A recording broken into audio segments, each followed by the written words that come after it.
Il en va cependant tout autrement de l'innovation sociale. Faut-il pour cela que la barque fasse naufrage?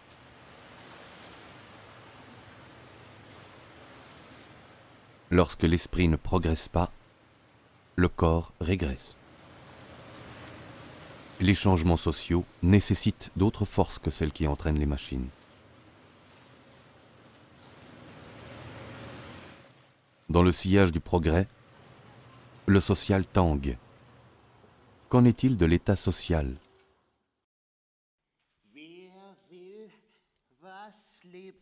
Pour reconnaître et décrire quelque chose de vivant, il faut d'abord en extraire l'esprit. On a alors les morceaux en main. Hélas, il manque encore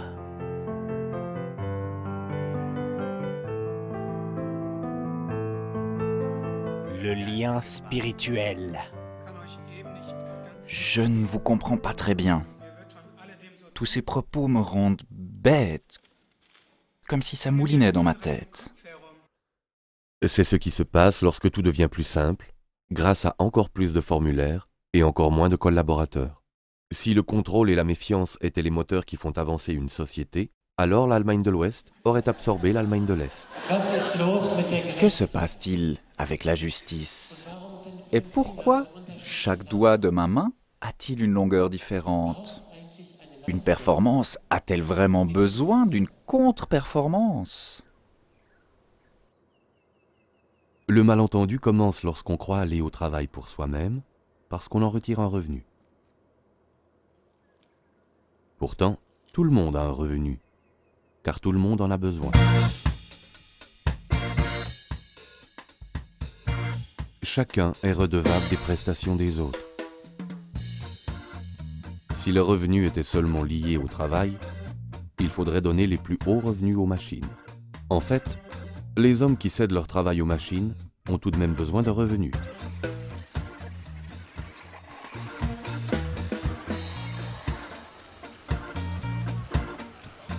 Bien entendu, le revenu de base ne supprime pas le travail rémunéré. Il ne lui enlève que son monopole. Et il donne plus de marge de manœuvre pour les choses sérieuses. Et le sens ne se trouve pas seulement dans la fonction.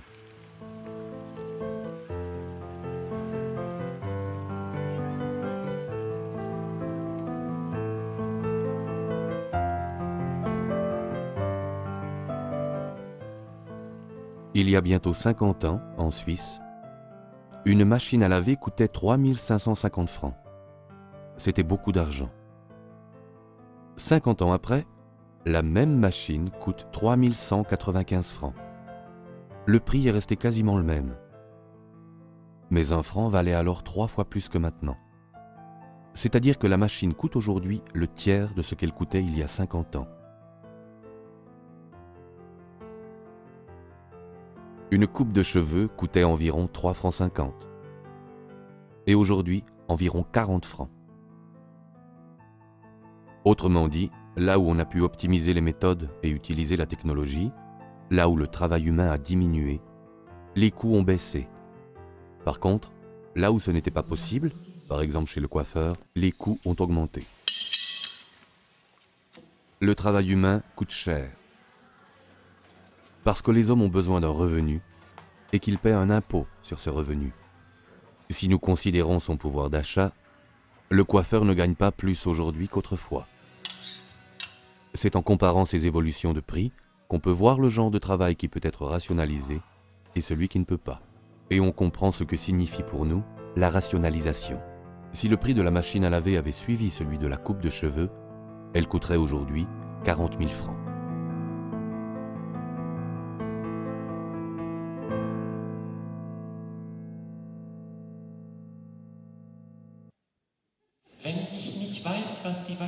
Si je ne connais pas toutes les charges dont la machine à laver m'a libéré, à part qu'elle lave mon linge, je ne peux pas savoir non plus si le revenu de base a le caractère d'une impulsion culturelle.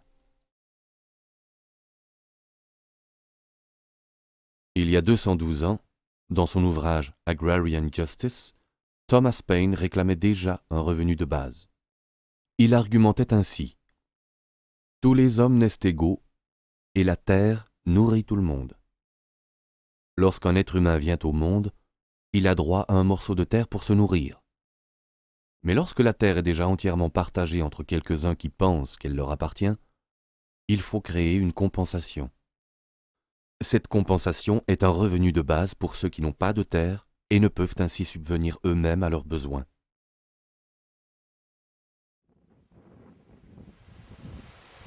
Mais depuis, le vent a tourné.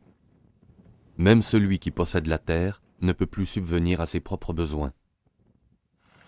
Cela va mieux pour tout le monde si je ne dois pas construire moi-même mon tracteur et si mon champ ne sert pas seulement à mes propres besoins.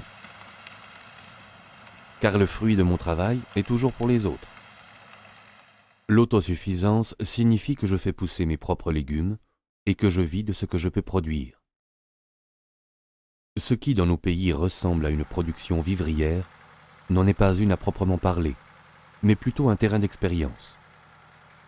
Notre vie dépend de ce que les autres produisent. Tout mon travail est accompli pour les autres et tout ce dont j'ai besoin a été produit par d'autres.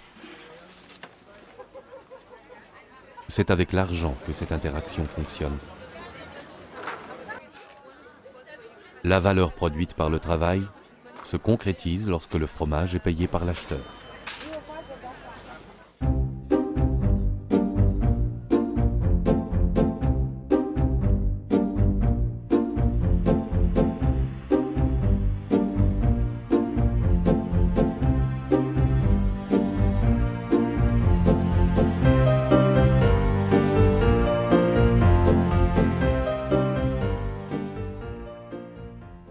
Je crois que ce que je fais est pour moi parce que je suis payé pour le faire.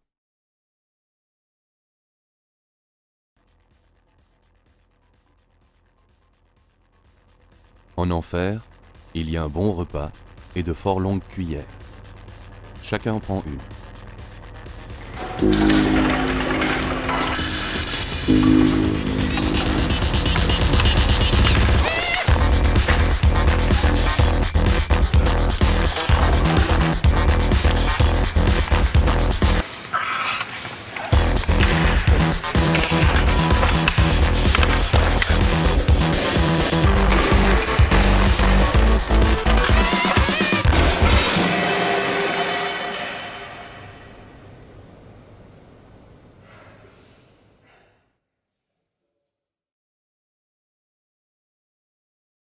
Au ciel, tout est exactement pareil.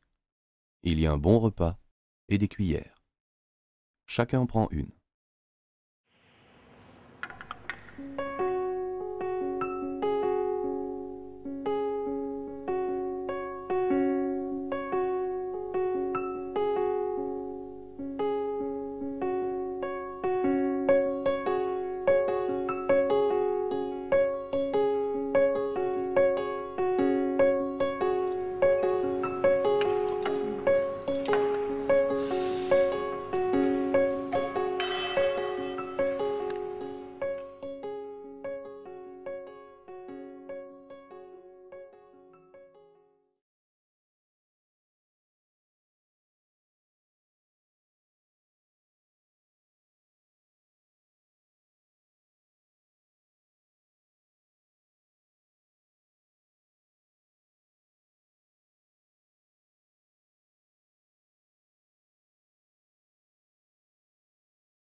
Avec ce changement de paradigme, c'est une honte de faire mordre la poussière à celui qui travaille pour moi et qui ne peut pas vivre de son travail.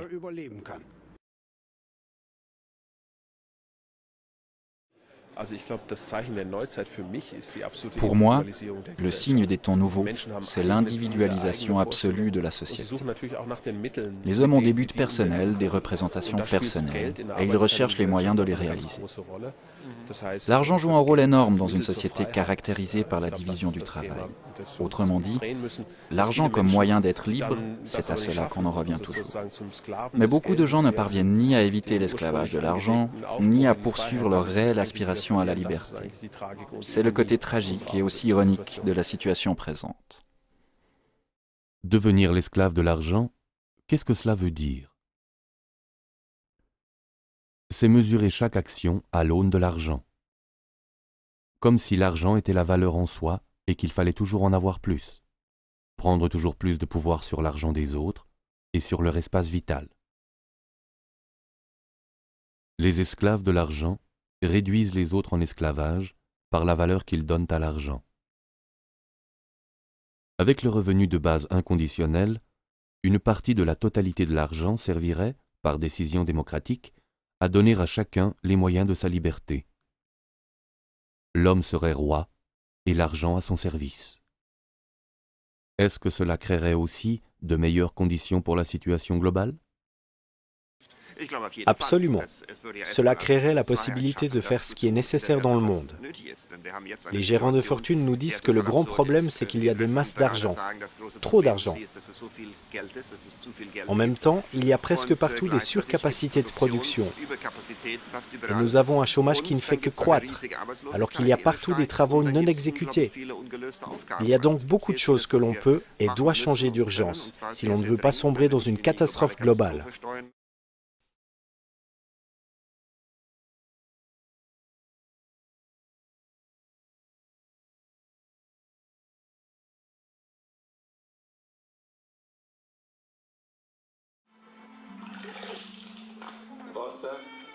L'eau est un aliment. Comme tous les autres aliments, l'eau devrait avoir une valeur marchande.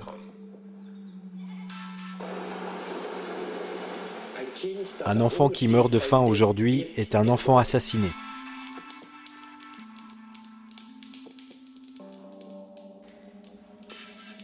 L'argent ne va pas là où on en a besoin. Il se barricade loin des réalités sociales et s'auto-reproduit. Devant la porte, c'est la pénurie. Les grosses sommes nouent entre elles des rapports incestueux. Ce qui sort de là n'a plus rien à voir avec l'amélioration des conditions de vie pour tous. En réalité, nous avons affaire à un système débridé qui est en train d'imploser. De quoi sera fait l'avenir? Les paris sont ouverts.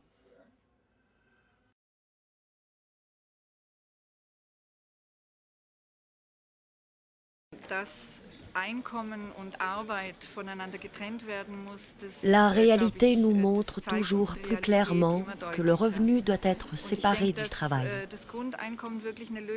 À mon avis, le revenu de base apporterait aussi une solution pour les chômeurs, car il y a une quantité incroyable de travail, mais il n'y a pas d'argent pour le payer. Le revenu de base serait une façon d'introduire l'argent là où il répond à un besoin de libérer les hommes, pour qu'ils puissent faire ce pourquoi ils sont doués. Découpler travail et revenu. Le revenu de base le fait jusqu'à hauteur de son montant. Comment organiser cela dans une société?